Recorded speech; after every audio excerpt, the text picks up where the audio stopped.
Pati ba naman Wi-Fi machine na hinuhulugan ng piso, tinangay sa Legazpi City. Ang pagnanakaw na yan ng riding in tandem kitang-kita sa CCTV. Nasa frontline ng balitang yan, si Brian Basa. Makikita sa kuha ng CCTV ang dalawang lalaking nag-uusap sa gilid ng kalsada sa Legazpi City, Albay. Nag-inat pa ang nakatayong lalaki habang nagse-cellphone naman ang nakasakay sa motorsiklo.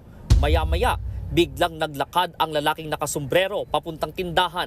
Ang kanyang target, ang nakasabit na piso Wi-Fi machine.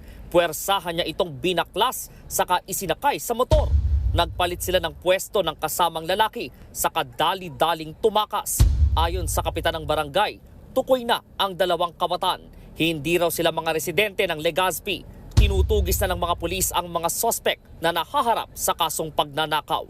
Nagbabalita mula sa Frontline, Brian Basa, News 5. Mga kapatid, may Los Baños po. Huwag magpahuli sa mga balita at impormasyong dapat ninyong malaman. Para sa mas malawak na balitaan at diskusyon, mag-follow at mag-subscribe sa social media pages ng News 5.